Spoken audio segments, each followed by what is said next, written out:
As you can see, I received $25,377.30 for my freshman year of college. My sophomore year of college, I received $30,734 from financial aid, a scholarship from my school, and a Gates Scholarship. Hey y'all, welcome to my channel. My name is Gabriella, and today I want to talk about going to college for free. I graduated from the University of Central Florida, repping, last year with my bachelor's degree. I currently have $0 of college debt, and I'm currently pursuing a master's at Harvard University. In college, my family contribution was $0 as well, which meant that they weren't paying anything towards my college degree, and neither could they afford to. So all of the money that I received was strictly from scholarships and financial aid. If you're on this video, if you're watching this video, that means that you want to go to college and you want to go to college for free. And you're probably thinking, okay, Gabby, like, this is not new. People keep telling me that there's scholarships all around, but I don't see it. Where are these scholarships? Let me tell you, I got all of my college scholarships by word of mouth. Let me get into my advice. Ask your friends, ask your family, ask your community, which includes your counselors, your advisors, for any scholarships, any financial aid opportunities that they know about. Here's a practical way that you can make this happen. If you don't know, there's an app called GroupMe where you can make a group chat for information purposes. So what I would do is make a GroupMe, a group chat, or even like a Google Doc with all of my classmates, and use that GroupMe to share scholarships. You guys can share scholarships that are local, scholarships that are nationwide, scholarships that maybe you have an interest in and someone else can be interested in too. Don't think of this as, oh, why would I want to share this scholarship? What if they take the scholarship away from me? Don't think about it that way. If you are meant to have that scholarship, if you have what it takes to apply and receive that scholarship, then no one can take a scholarship that is for you. So what I would do is share the information, because you never know how you can bless somebody else. Literally, my friend didn't even know my financial situation. He shared this scholarship with me, and it literally changed my life. My other advice for you would be to do focused research on scholarships. So I know that it can be very daunting when you just type on Google scholarships for high schoolers and you see a bunch of Google searches come up.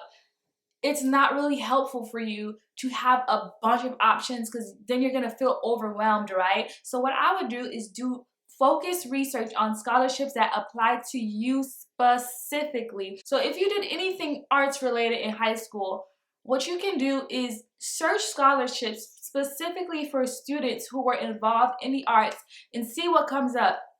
Then you're narrowing your search so that you have a higher chance of getting that scholarship. If there are people out there who want to help you, who want to be invested in your journey, in your higher ed journey. So do focused research on scholarships that apply to your passions, that apply to what you're involved in, that apply to your race, your ethnicity, your financial background. You are a unique and diverse person. Sit down and write out those things that make you, you, and look for scholarships that pertain to those things. Actually, I would advocate for applying for local scholarships too, because you have a higher chance of getting scholarships that have a smaller applicant pool. For example, one of the scholarships that I received were strictly for students who graduated from my high school, and which meant I had a higher chance of getting that scholarship compared to if that scholarship was open to, the whole state of Florida or the whole United States. There is a myth that needs to be busted right now.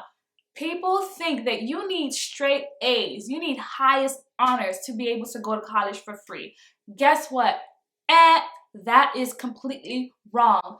I was somebody who did not get straight A's. Actually, I didn't get straight A's until the second half of my college journey. And I still got to go to college for free. I still got a full ride. It's not just about grades. The scholarship committee wants to know who you are. And this is the key question. What is your story? Write that down. What is your story? Even though I didn't have straight A's, I didn't have highest honors, I was able to show the scholarship team that I had a work ethic, that I had a vision for my life. Even if I didn't have it all figured out, I had some idea of where I wanted to go.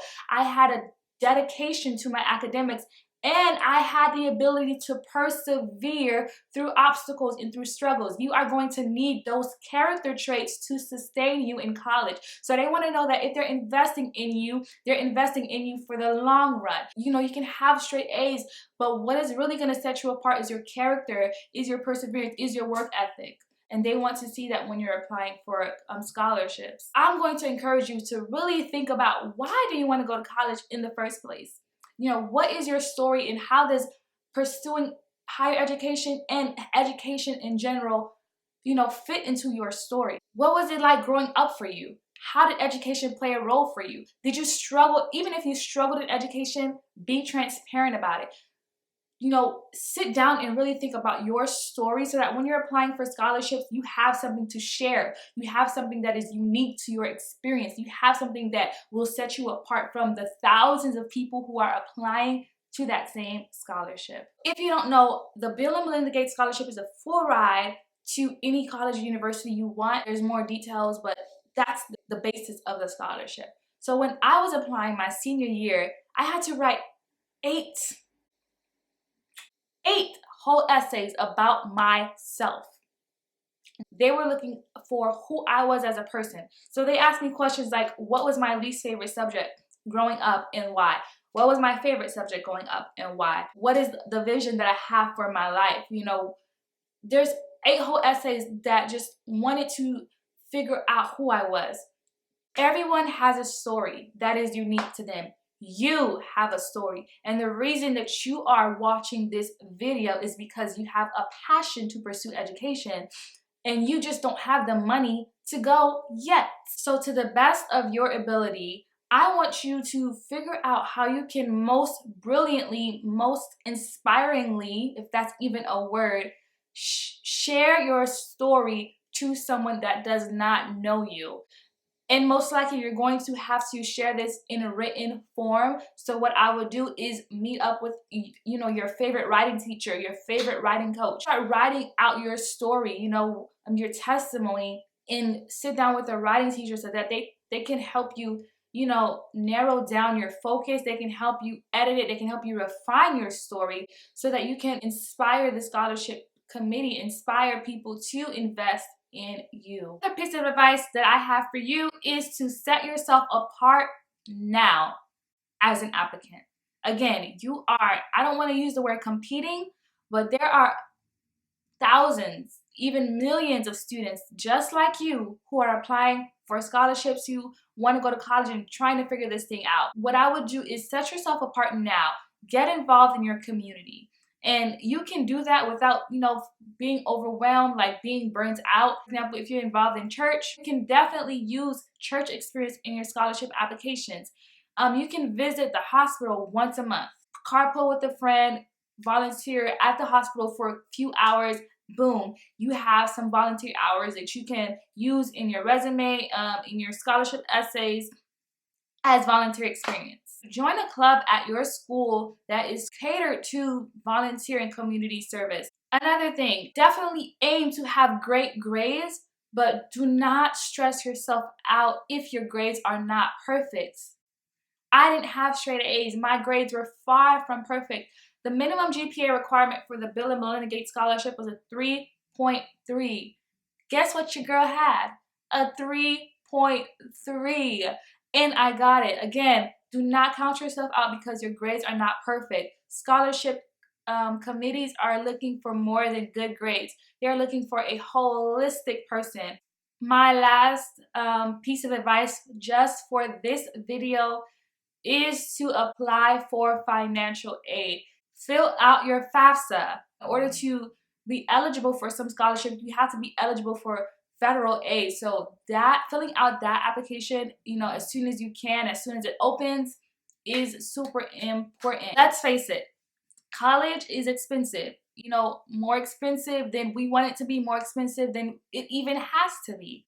But the good news is that there is some money out there in the entire world that could have your name on it.